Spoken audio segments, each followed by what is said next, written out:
this shook up the world too, because this is what launched them their first win. Mm-hmm. I think people forget that because Growl came next, and Growl trumped everything. It was it was the one. So people don't even realize that Wolf was the first win because it just got so overshadowed. Yeah. I always say Growl is like the national anthem, literally, for K-pop. It's like a universally good song. Learn it. Everyone learns it as a trainee. They still play it. I think they played it like the Olympics. Yeah.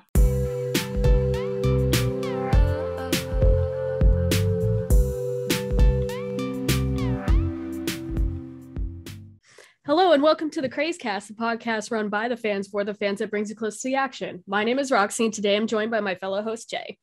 Hi! To keep up with all our content, be sure to follow us on Facebook, Twitter, and Instagram, all at Craze Mag, and YouTube The Craze. If you enjoy our content, please consider helping our organization through Ko-Fi. Our team is 100% volunteer-based, so any donation helps us a great deal. Head over to ko-fi.com/thecraze where you can donate however much you please, and we thank you ahead of time so much for your support. And if you are watching this on YouTube, before we begin, don't forget to like, comment, subscribe to our YouTube channel to catch our next episode, and hit the bell for instant notifications for whenever we upload a new video.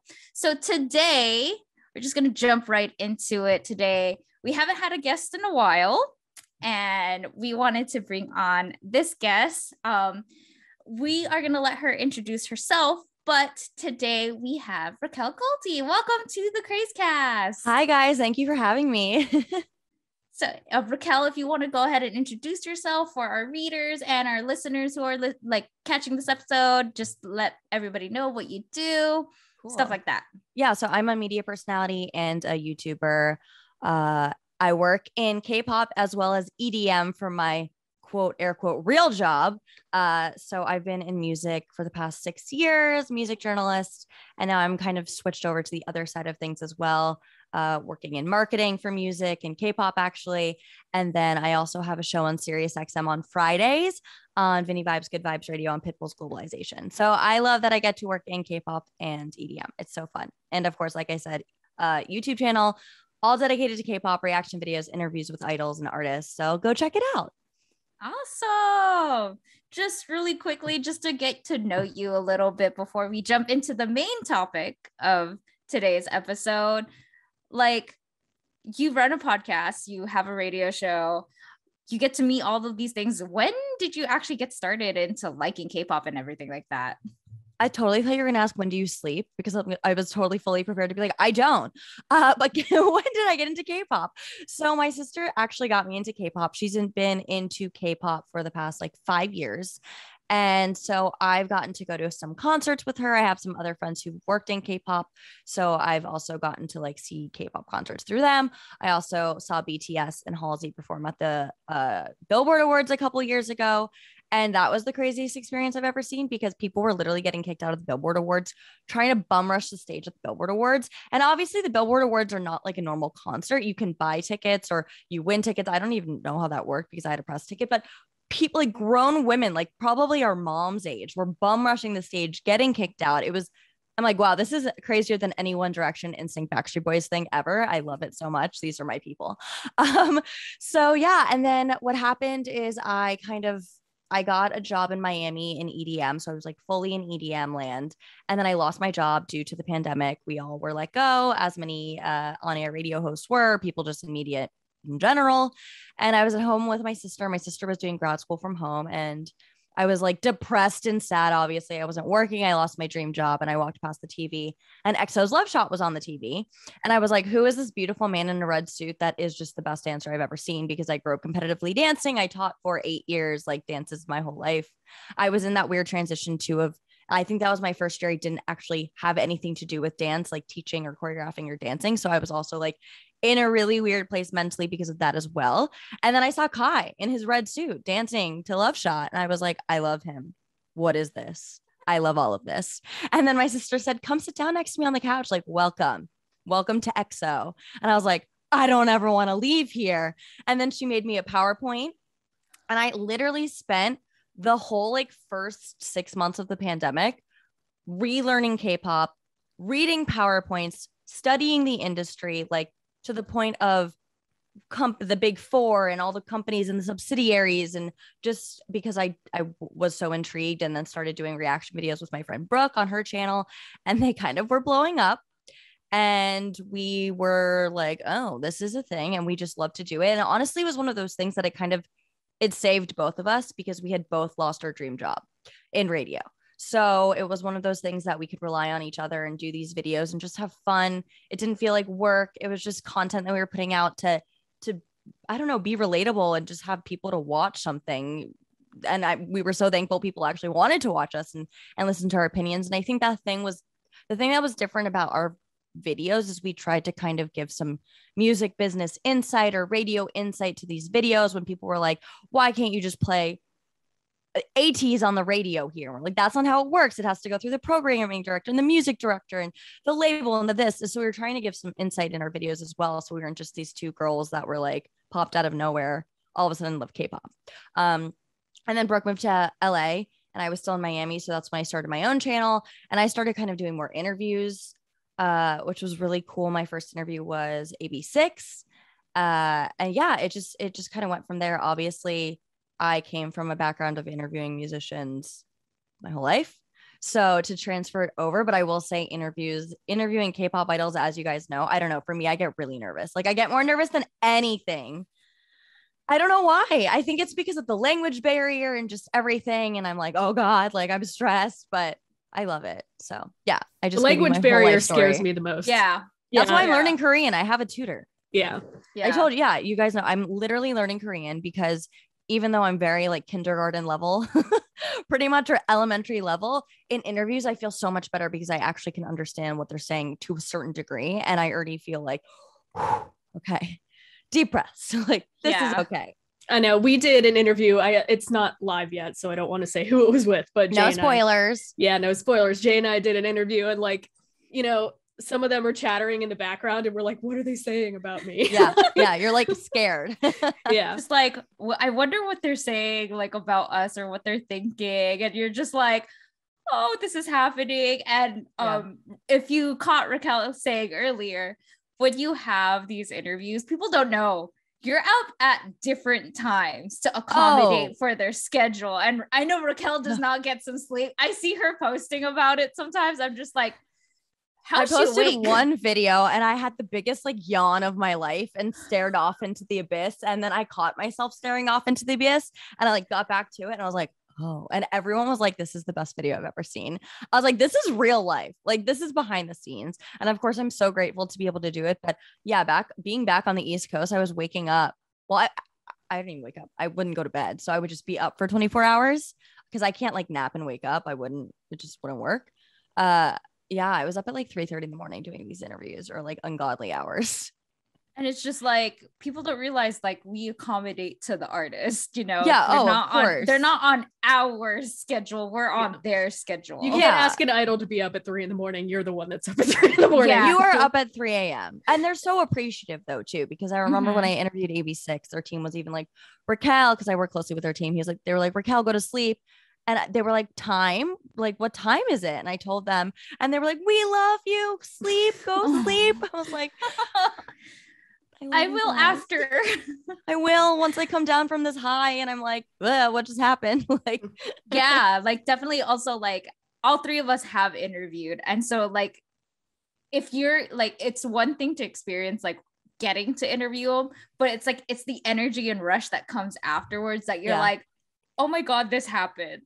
Yeah, you're always like, did I just do that? Did I do anything weird? Did I say anything weird? Like, that's always my biggest thing, but it's going to get chopped up anyway because of the translator and everything that goes into it. So, yeah, like I think Roxy has heard of the story after I interviewed Kevin Wu a while ago. Like afterwards, like, you know, walked away, everything's cool. I walked up to my friends, like they didn't know who I was interviewing, but they're like, are you okay? Like you look pale. Like what happened? I was just like, listen, I did an interview with somebody and it was just a moment to like process everything. Like everything just crashed then. And I was just like, oh. Yeah. That is, that's like 90%. of the time, I feel like, after I walk away from interview. Although if I ever interviewed EXO, I'd probably just like pass out on the spot. So I know. I wouldn't know where to look. That's kind of what I like. I really want to interview ATs, but I'm also like really afraid of doing that too. But the thing, ATs would be so sweet about it. Like they're so nice and they're good in interviews and they like kind of speak English. So I feel like that would be good because you guys could at least talk somewhat in English or they'd understand it. So yeah. And EXO's interviews, we've watched them, but if you haven't watched any EXO past interviews, they get wild. So like, yeah, the like chaos, the energy in the room. The chaos is real. Yeah. And speaking of EXO, we're actually here today. Roxy will give a little bit more details on this, but we're here today because we've been teasing it for a while on our social media and we are releasing our EXO mini issue. So we wanted to bring in Racquel because, as she mentioned, she got into EXO and she Huge EXO did the full PowerPoint. I researched and so me, Roxy, Racquel, we are EXO fans and we just wanted to come on and talk about EXO, but I'll let Roxy have a little bit more details on what the mini issue is. And yeah, so the EXO mini issue is essentially just it's much like the mini issues we've done in the past where it's kind of like a historical look back at their career. We have, some other special content. It's not just like a chronological timeline. We have other things. Teasers will be posted of the finished layouts probably soon. By this point, by the time it goes up, I'm sure there will be a few that are out.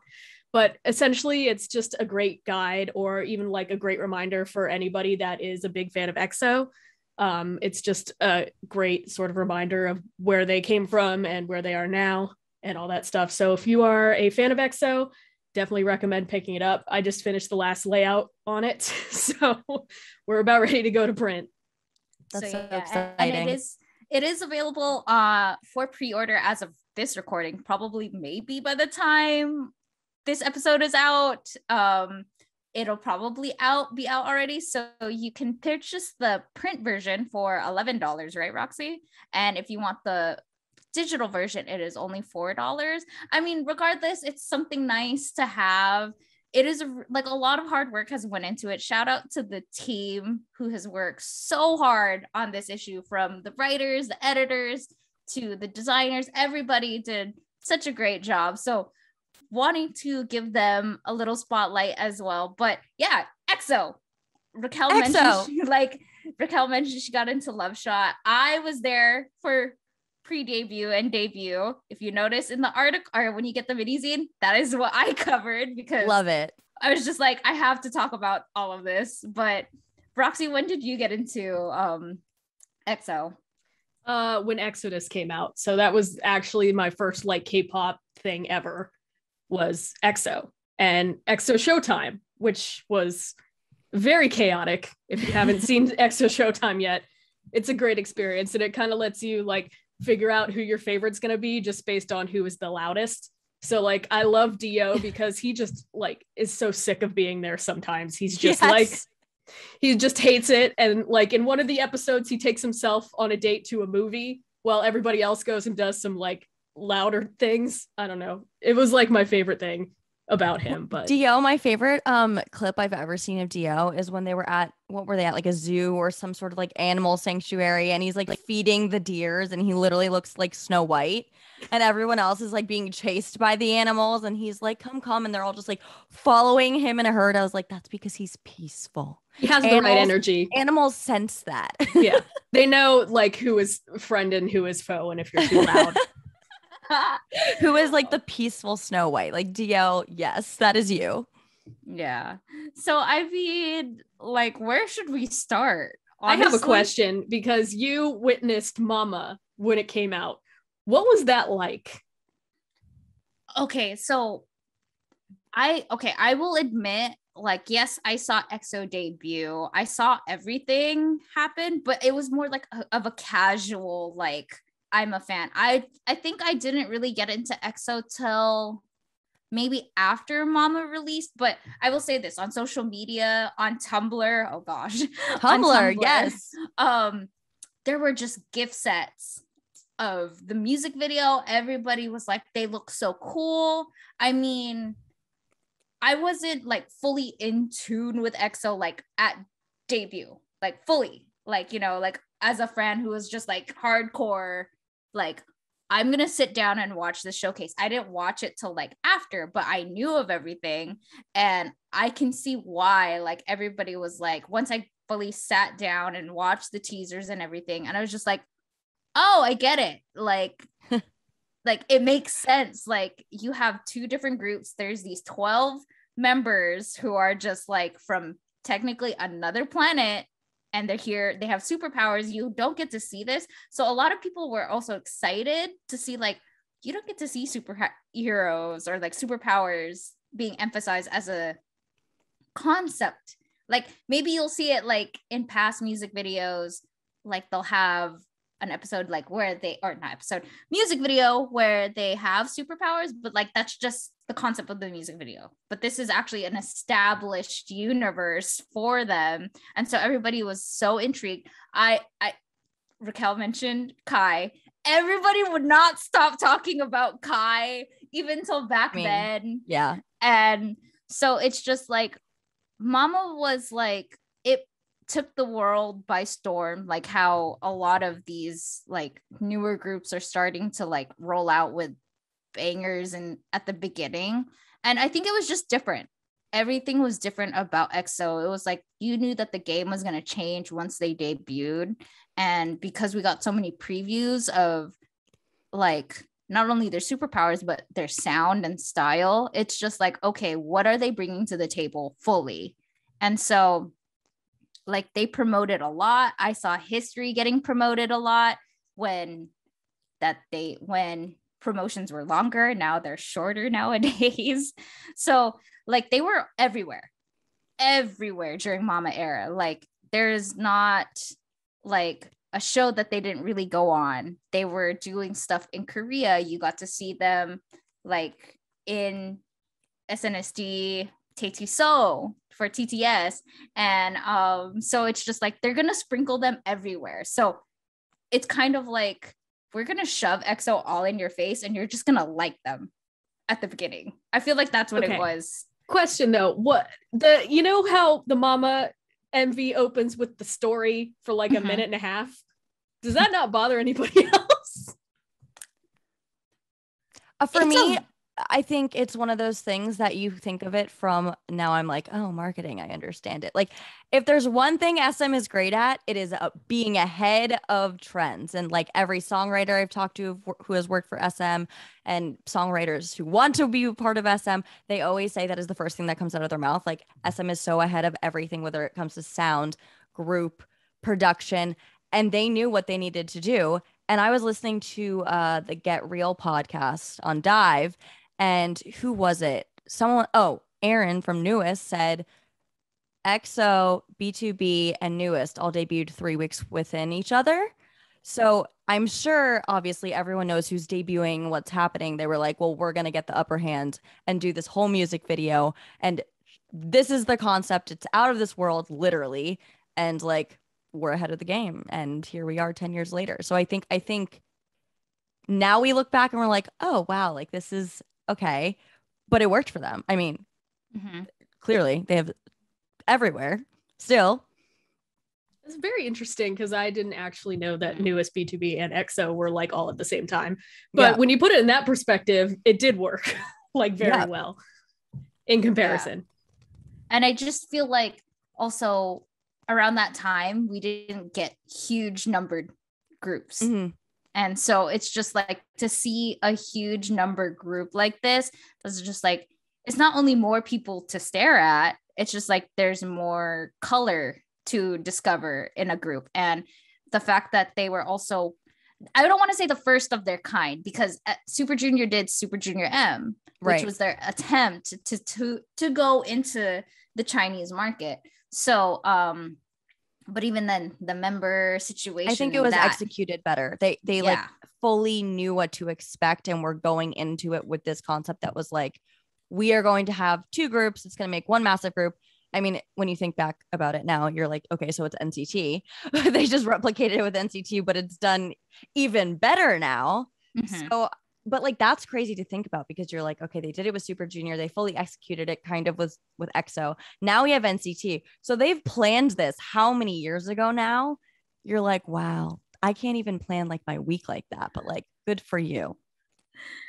Yeah, so it's just like to see like also a group that's solely focused on Chinese promotions was also kind of a big deal at the time too, because it's just like we are going to tackle both fronts at the same time rather than like Super Junior M was birthed out of a few years after Super Junior has been established already. And so it's just like this is a few years around their establishment that was like, okay, now we can try Super Junior M. And Super Junior M still, was a really good group, but it just, what like Racquel said, it wasn't executed as well as how EXO did it. And so the fact that simultaneously we got Korean and Mandarin releases or Chinese releases at the same time, and the music videos are separate but still the same style, same thing, just switch out the members.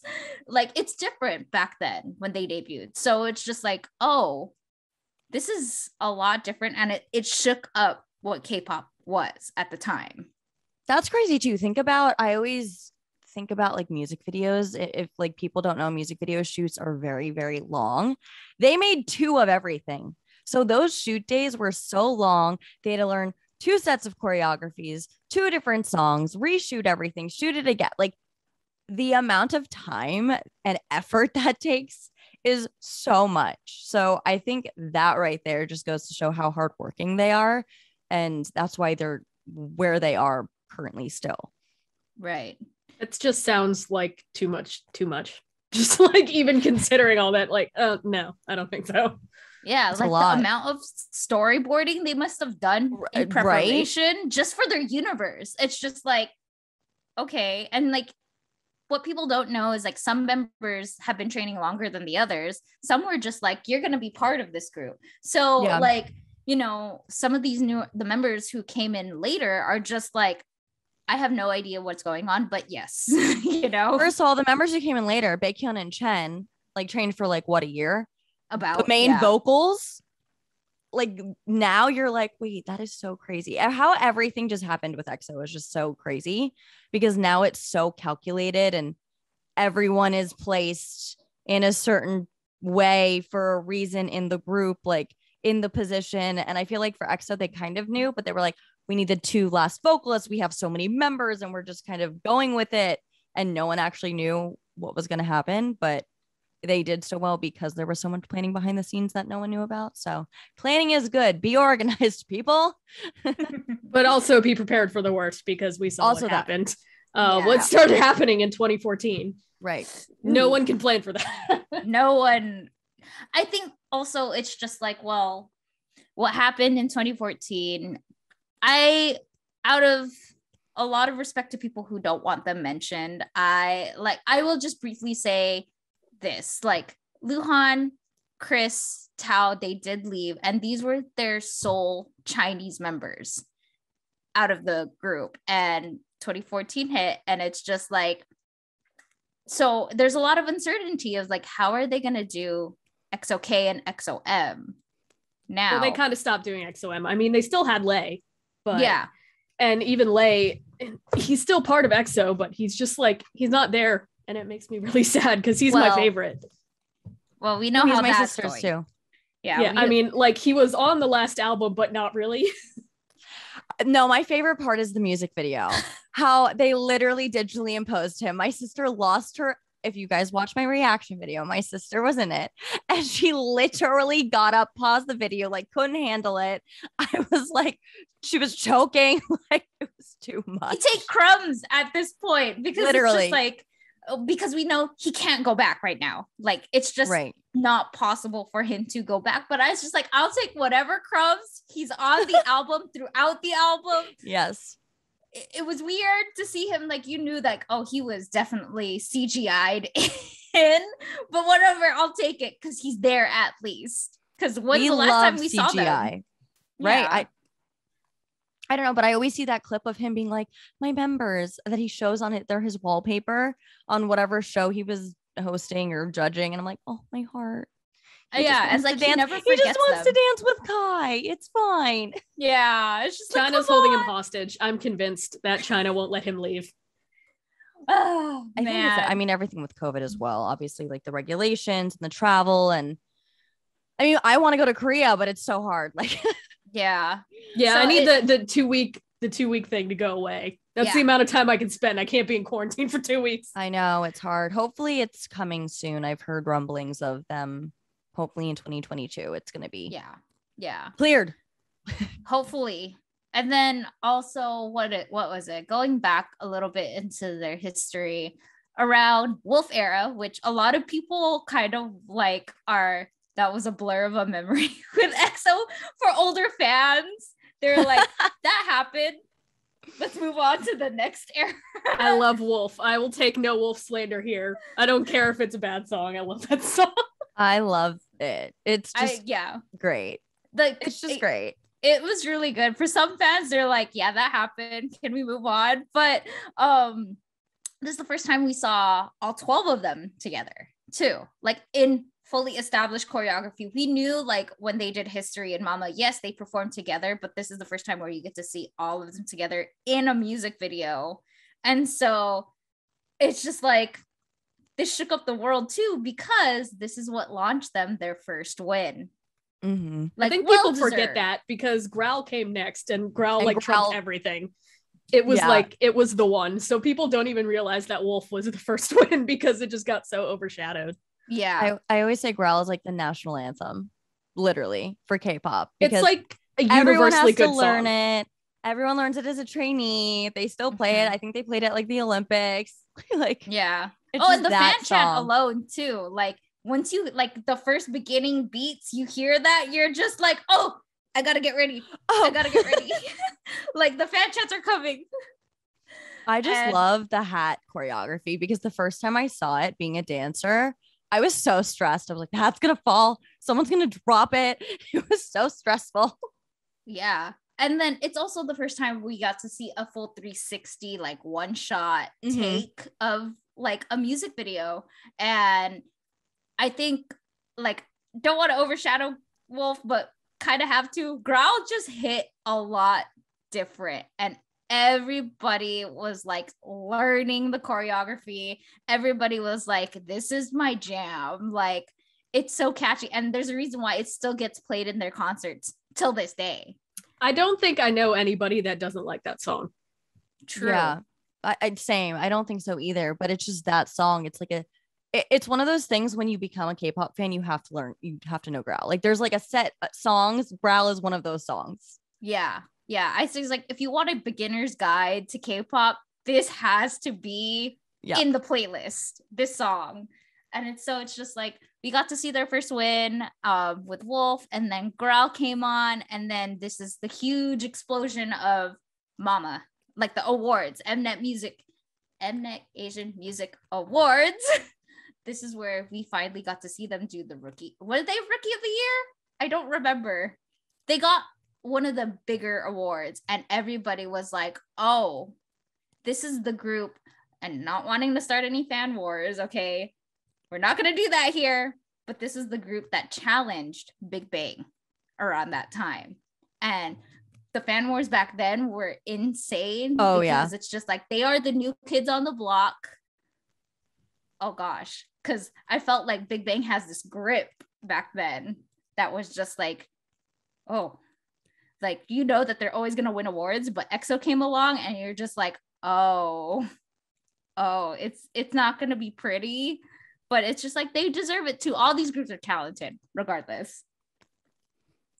And then try to go through like sequential order of like Revender. Yeah, but like right after that is when shit started hitting the fan. Yeah. Like we kind of don't talk about 2014-ish. It's just like that was even a though dark period. Overdose was such a good song also. Yeah. Oh, Overdose is great. Yeah, that got overshadowed because it was like Overdose. Right after isn't that release. when Kai had white hair? And I literally, the first time I saw that, I literally had a heart attack. I was like, oh my God. Like, wow, look at his face. Like, he's like, whoa. I think like, I just prefer certain idols in lighter hair colors or blonde, and Kai being blonde looks so nice. Just one of like those no things. change. No change. You're like, your hair's please. gonna probably fall out from being fried, but like it's worth it. You just get a wig. It's fine. Yeah, get some extensions. Yeah, we could cover that. Oh God, you just brought me back to a memory with wigs. Because Kai's hair choice in Wolf was a wig. And people don't realize that was a wig. It was? It was. And then later on in promotions, like this part, like the part that we're here, that was definitely a wig. People don't realize. And then later on, when they were actually doing promotions, he had it done real with his real hair. But like people don't realize that was a wig. Oh, that's amazing. That was a wig. And it's just like, oh, that was not. Oof. No. Oof. The fashion, whenever you watch those old videos, like the fashion, you're like, I know exactly what year that was. 2011. That was 2012, just because we were in it and we knew what we were wearing. The thing with dance back then were those drop crotch pants where the crotch was so low and everyone had them. I had so many. They were just like the pants. And so every time I see the music videos and they have the drop crotch pants, I'm like, oh, 2012. We love to see it. Right. Those pants had a firm hold on all of the K-pop boys. Yes. I don't understand fashion. I don't even know how it happened, honestly. And I was fully in dance at that time. And I just remember Napoleon and Tabitha, two like famous choreographers, had their own line of them. And so whenever everyone would go to dance conventions, everyone would just buy all of them. And then now looking back, I still have them. Like, these are not cute. Why did we wear these? Like, why? These are and then MC Hammer pants. Literally. It's like, why were we into this trend back then? Because it's just like, there's some things that should never come back, and those are one of them. So, yes, guys, let's not bring those back. Please. We're getting a resurgence of a lot of fashion trends now. Yes. Let's skip over this. Do you know what Gen Z is into now? They're into skirts, but they don't call them skirts. They're like, do you know you have shorts with a skirt over them? I love skirts because the shorts and you're like, oh, I feel like I can like move. You know, too, in media, you have to bend and camera and microphone, and skirts are just not it. I can't. Yeah, I wore a skirt out yesterday and I was just like, where's my safety shorts? Literally. I don't want to have any accidents here. Oh, it's just like, it's the worst. I was just like, but they only call it like, it's a skirt. Just call it as it is. What do they call it? It's just like they're acting like they discovered something. I'm like, it's not new. Like, you did not discover this. Yeah, this has been around since we were kids. So yeah, literally, and probably and prior as well. So exactly, you did not discover the squirt. Exactly. Anyways, yes, fashion in terms of EXO, some hit or misses. We don't talk about the growl outfits. We'll go on to the next. Which growl outfits? The ones with the feathers. For growl? Oh, you mean for Wolf. Monster. I was like growl. They were in the like school. The schoolboy. Yeah. Outfit. Yeah. I feel like also in K-pop you have to go through that school or academia type. Oh, I'm over it. I can't. I can't do it anymore. I can't. Especially when they're older doing it. Like, no. Move on. No. Yeah. And then after Overdose, should we talk about it Call now me baby later? There. What? Yeah. I was gonna say, I was like, oh, we should have also said around this time after Growl, we got their first Christmas album. Oh yeah, Miracles in December. Hated that song. Made me so depressed. I love so that song. It hurts. Love it. Christmas to me is supposed to be happy. I don't want to be sad. Oh my God. I feel like I literally just watch it and I want to sob, but like in the best way possible. Literally, and everyone covers it. They do it on all the Christmas stages. And I'm just like, I love the first like note of it. You're like, meh. Like, why are you so sad? This is supposed to be a holiday thing. But at vocals. The same time, yeah. I mean, you guys have seen them when Chen, Dio, and Baekhyun performed it live. It was just them. And it was like they were on this like floating thing. And I was like, it was amazing. It was magical. It's sad, but like it's fine. Like if you need Everyone a good needs song to cry. Like if you need a good cry song, play Miracles of December. Doesn't matter what point of the year. But I feel like all of their Christmas songs, like all the main titles are like sad. Yeah, I don't know. Maybe true. It is true, but again, the vocals, I literally don't even care. Like, sing it. Yeah, like Just I will give more money to see like all three of them on another ballot all together again. Same. Like, hurry back, finish your enlistments already. I literally was so sad for a whole week when Baekhyun left. Like, I was not, because he was my first enlistment basically when I got into Super got into EXO, because Suho was already gone, and so was Jimin and Dio. So when it was time for Baekhyun, I was not good. Yeah, it's just like, but I love that they're putting out content for him every month. I'm like, where's the October one? Come on. We're waiting. Literally. And then Call Me Baby came out. Oh, guys, that music video, I always say, this is like the music video. First of all, Kai, what? Like the leather jacket and the plaid pants. I'm always like, this for girls, like, or whoever is like, you want your man to dress like that, and you want his friends to be able to be that cool. And like, just the vibes are immaculate in that video. I'm not gonna lie. Baekhyun really messed me up in that one. Oh yes, that's true. He looks so good there. He looks so good. That's when I realized I have a thing for the blonde haired idols. I was like, oh god. I was like, oh, and then Lay looks so good too. I was just like, I don't know who to stare at Literally, now. I've seen that video millions of times, and I still, every time I watch it, I watch someone different, because Kai always pulls my attention. I'm like, stop it, I have to look at someone else today, and I'm always just re-surprised. Yeah. Like, it's the music video that keeps on giving. It really does. Like, except I will say Chanyeol's hair in the beginning, it like low-key looks like he stuck his finger in an electrical socket. But yeah, I love it. Vibes. Oh no, please don't ever bring that hair back, please. Please don't. Gosh, don't fry your hair that bad.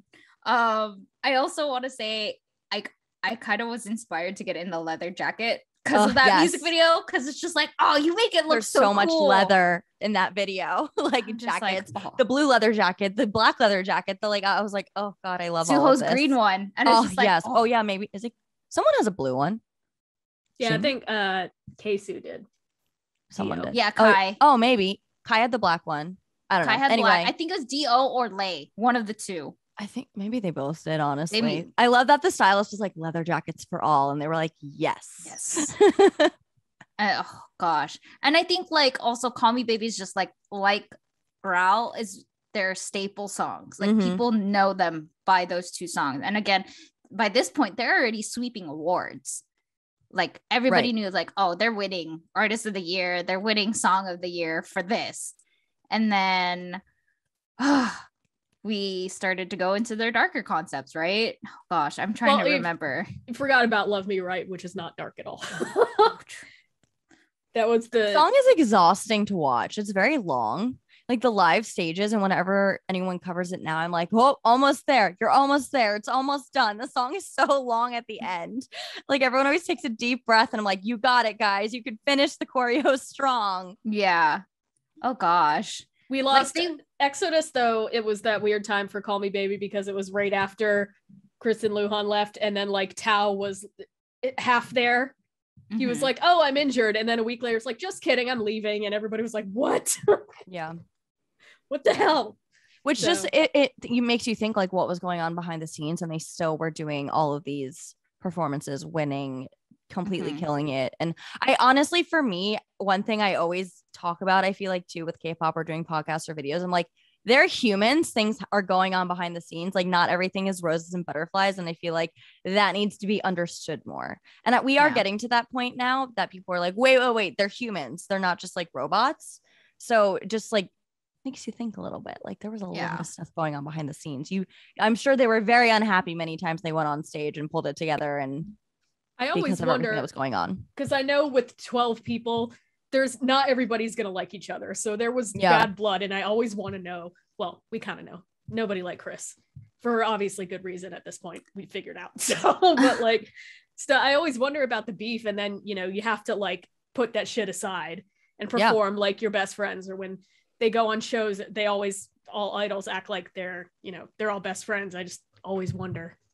And it's just like people have to remember like, before they are friends, they are co-workers. Correct.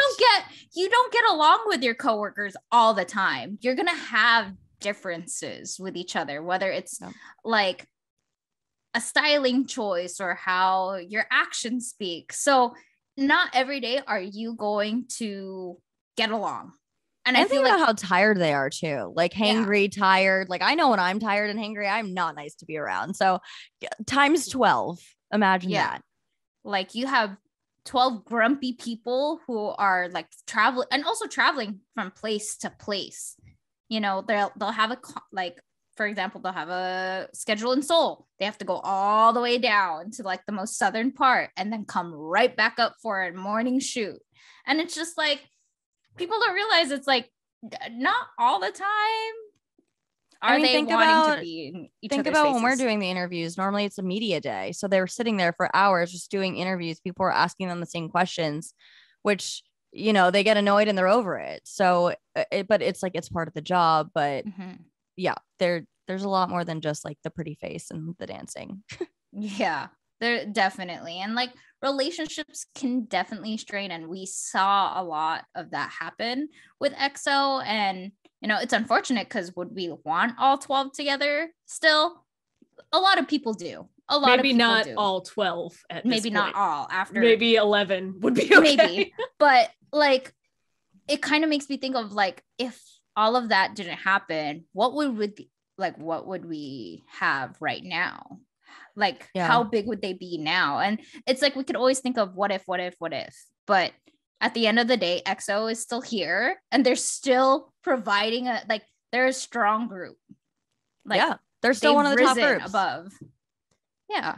And so EXO, like a roller coaster of things that has happened. And I do find it very interesting that there are like OT 12 people that will fight OT 9, or even there are OT 8 people that don't like Lay. I'm like, bro, this fandom's too big if you can fight amongst yourselves about like who should be in the group. But that also is what happens when there's so many members. That's the thing too. So I think that's but it's I think I'm like, well, they're all a group. Like everyone relax. And then deep breaths, all. Let's all be friends. Yes. Let's not fight each other. Let's also not be very, very rude and violent at concerts. Oh, that too. Has experienced that firsthand. Oh no. Not gonna go. We'll say that story offline. But like when they came here to the States for the first time, and it was also during Exodus already came out around this time. So 2014, right? Was around Exodus? Was 2015. it 2015? So right before Exodus came out, they came here, and it was just like everybody was like, we get to see EXO because they don't even tour here. And that was insane. Please. I'm just like, if you're gonna go to this concert, please like be careful. Oh, I do want to see them in tour again. I really do. I would fun. like sell a kidney to see them in Korea, like sold out. Like, right? Their concerts so fun. I feel like the SM doesn't send their groups here, because EXO, I did see EXO in concert here, but that was 4 years ago now or something. They had like a single solo tour in 2017. Yeah. So not 2014. Yeah, around 2015. Whatever tour that they did here was just chaotic. That was 2017. Was it 2017? Yeah. Jesus. Wow. That it's still not that long ago. So it's just like, that's crazy. And fans back then were just wild and everybody wanted to see them. So it's just like, yeah, I get it. Like, I totally understand. I mean, you have charming men coming to perform here. So why not? And it was a bloodbath to get Did they do a big tour? Was it like a lot of cities, or was it smaller? I think it was like 5 cities. Oh, wow. That was the standard back then. It's like they came to 5 places. And like they did like East, West, South, Chicago. Middle. Yeah. Like somewhere in the middle. And Midwest. That's it. Yeah. So they came here. Me and Roxy talked about it earlier. By far, what we think is EXO's best album is Exodus to this date. It's an album that just was so strong, in my opinion, that it's just like, I have to talk about that. Or I was just like, if you're gonna ask me which album to listen to, here, this one first. But Exodus came out. That happened. And then, oh God, I can't remember. Jane's anymore. gonna lose track on the Yeah, timeline. I'm just like, well, because I think Exact was next, and that was Lotto. No, Lotto was after that. Lotto was the repackage. They have a lot of music. It's very hard to keep track so of much all of music. it. Yeah. So but Monster was also, that music video was something else. That probably drew me back. I was like, oh. Was that the one where Kai has glitter on his face? Is that Monster? Or is that? It's the one where they're beat up. Baekhyun had a chain, and I don't remember if it was on his face. The nose ring. Oh, to the yeah, lip that ring. was- that one. I'm thinking of something else. Okay.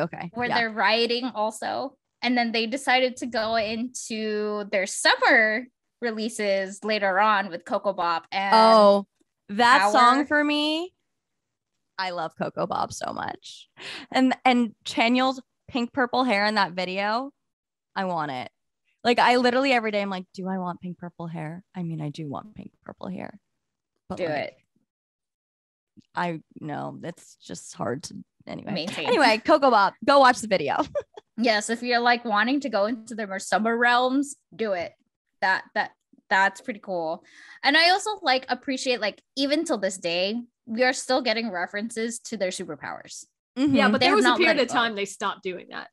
From like 2013 until when did they bring it back? A lot in Power, I would say. Oh yeah, Mhm. Power was like that whole video. Yeah, so between 2013 and 2017, they just like didn't reference it at all. Yeah. And everybody was like, what about the superpowers? Yeah, they're like, huh? Remember, Racquel, you weren't here for this yet, but remember when everybody was trying to decode all their path code stuff Yeah. back then? Yeah, that was for Everybody was- Exodus. Yeah, for all their theories and everything. Oh. They're like, oh, this relates to this superpower, or no, this one, how are they all connected? I kind of miss doing that. I was like, can you bring that back? If 2015 kind of started the like deep in-depth like sneaky shit that they do now with all the I know. but it gets sometimes it's too much. I'm like, I don't have time for the lore. My brain just hurts sometimes from it. Like Yeah, trying like, to figure yeah. I just everything want out. music. I don't need to like think about why somebody blinked at 30 seconds and it means something. It's not. In a way, like EXO was the blueprint for not only photo cards, member specific albums. You had somebody starting a whole universe behind them. So it's just like, if you want to blame somebody ish, you point at EXO for EXO's up there. It's like, yeah, they're one of the originators for it. So too much to count with EXO. Like, they've released song after song after song, and it still is so good. And then the What the hell? subunits and the solo, like there's so much music, which is so nice. Now, honestly, that's what's nice. At least one part about getting into it later is there's so much to catch up on, at least. Mhm. So that's nice. Yeah. And I feel like even like Don't Stop the Feeling was really good. What was the Such release a jam. prior? Was it Obsession? Obsession. Tempo and Love Shot, Obsession. Yeah. Yeah. And those, even then, it's like when we started to see a more mature EXO. And like, these are grown men. They're not young adults anymore. Literal. These are Like, men. it's Literally. about time. It's about time they went there. Like, You're just like, oh. How was that being a part of like Tempo Love Shot, that era, like live? How were the fans? Because obviously that is like mature EXO and everyone was like, whoa, okay, hello, crop tops everywhere. What's happening here? I did not like Tempo, to be honest. So I was like tuned out for that one. But Love Shot I feel like is another one of their like really iconic songs that everybody knows. And all of like the live performances at Mama, the iconic like Rose performance Mhm. by They Can't. It's too much. Yeah. I will say, like, I really like Tempo a lot, but it was also the first time we got to see EXO albums being sold domestically in a Target. Like, people forget, like, this was the first time we ever got to see an EXO album being released this way. And I think it was within their like big push of wanting to, be in the Western sphere of the music industry.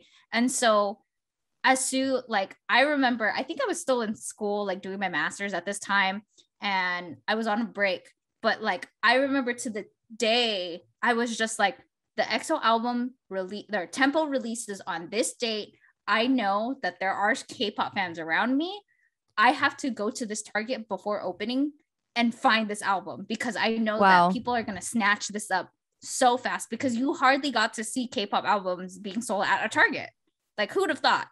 Right? That's crazy. Yeah, I feel like EXO was a little bit later on that one because like I feel like BTS was like starting it, and at that point, like people were still like not sure if it was the way to go. But then, you know, EXO, like look at it now. Yeah, we have. I was recently at a Target yesterday where they had 17, they had NCT, they have ITZY. So it's just like it's come a long way to see it here in like. Instead of having to go to a K-pop store or travel to a K-pop store, you can buy it in store.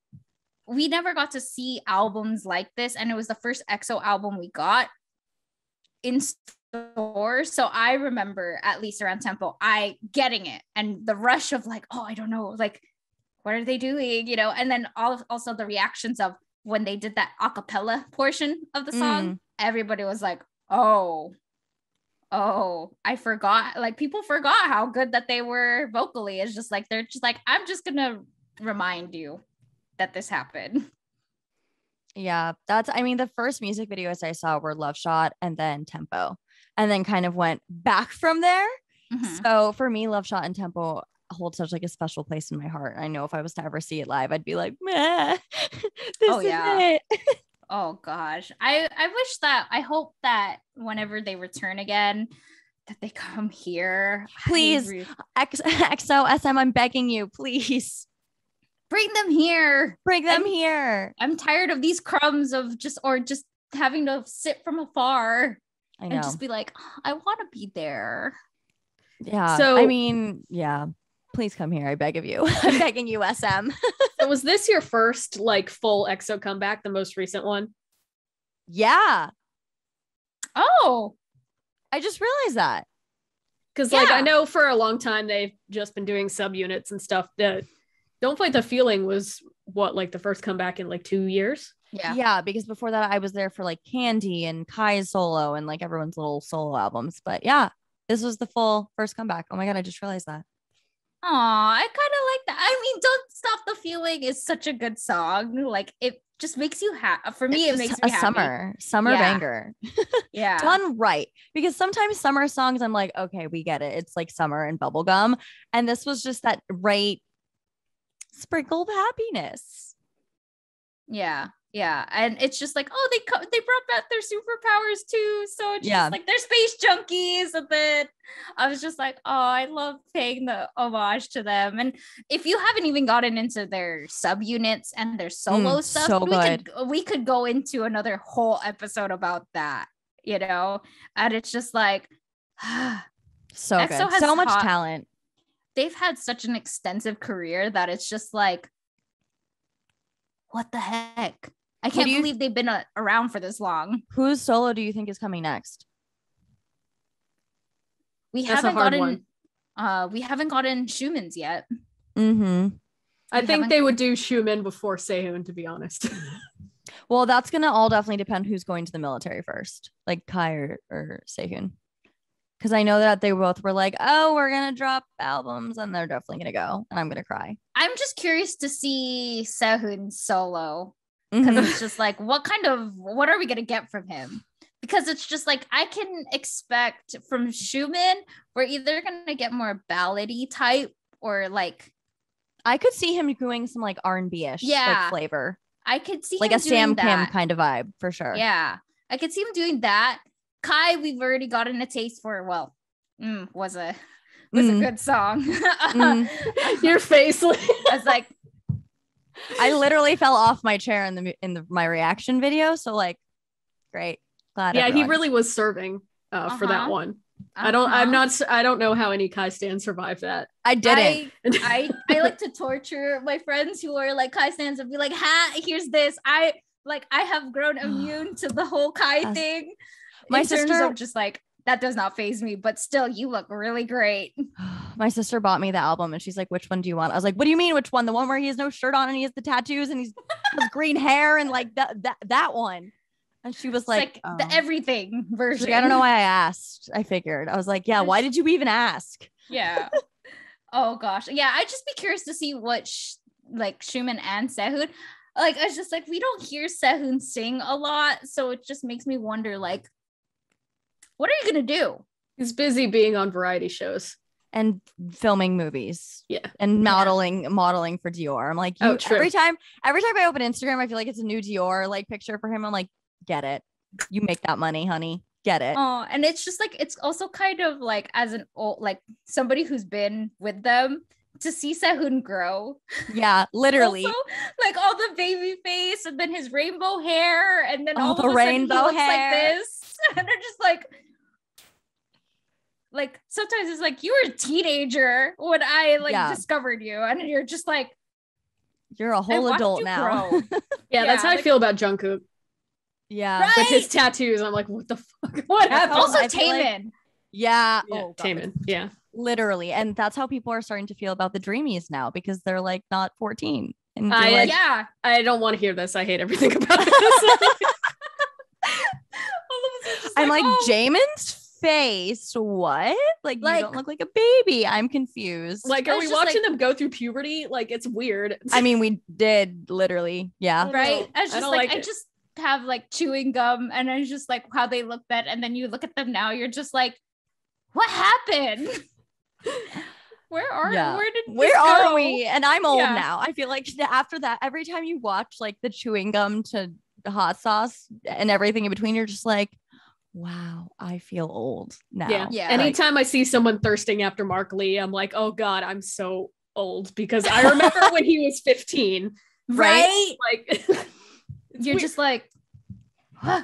Like, I'm not used to this. And then it's just like, it's not even like Kai and Sehun are that much younger than us. Right. Like, they're still within the early 90s. So it's just like, I don't know. It feels weird. Like, just seeing some of these groups grow, and you're just like, I'm getting old with you. So like, it's wait. Just like, yeah.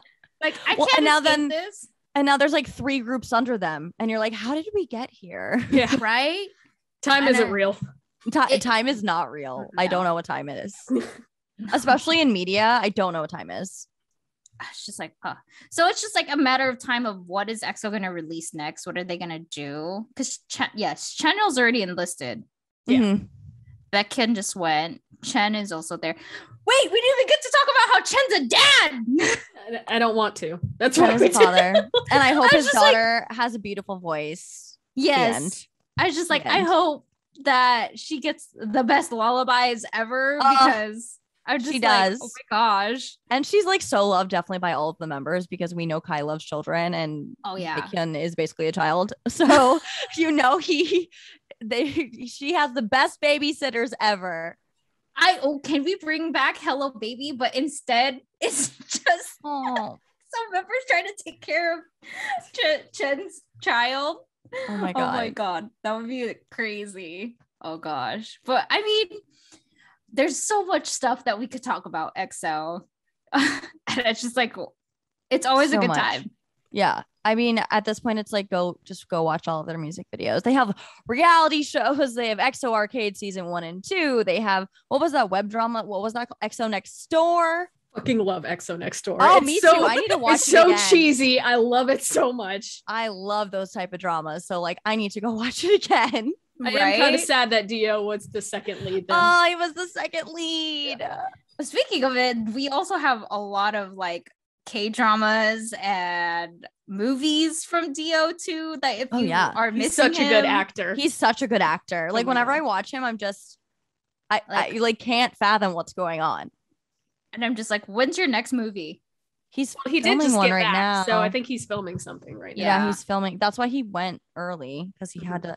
He's like 3 movies lined up. Like, get it, Dio. Like, okay, sir. And then you have Shubin here. He's on variety shows. I think he's doing a tennis related. Yeah, show. Something tennis coordination. I mean, like, he's good at. Like, I'm just like, I'm not surprised. He's very athletic.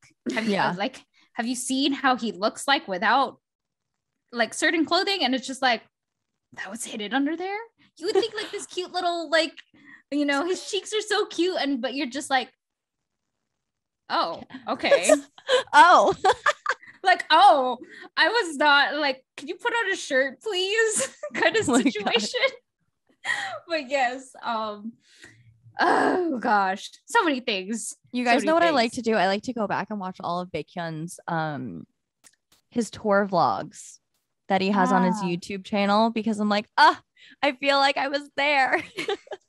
Okay, wait, before we end off this episode, we gotta say who our biases are out of Oh. EXO. I thought I did already. I thought it's been pretty obvious. Maybe not for Clearly- Jay.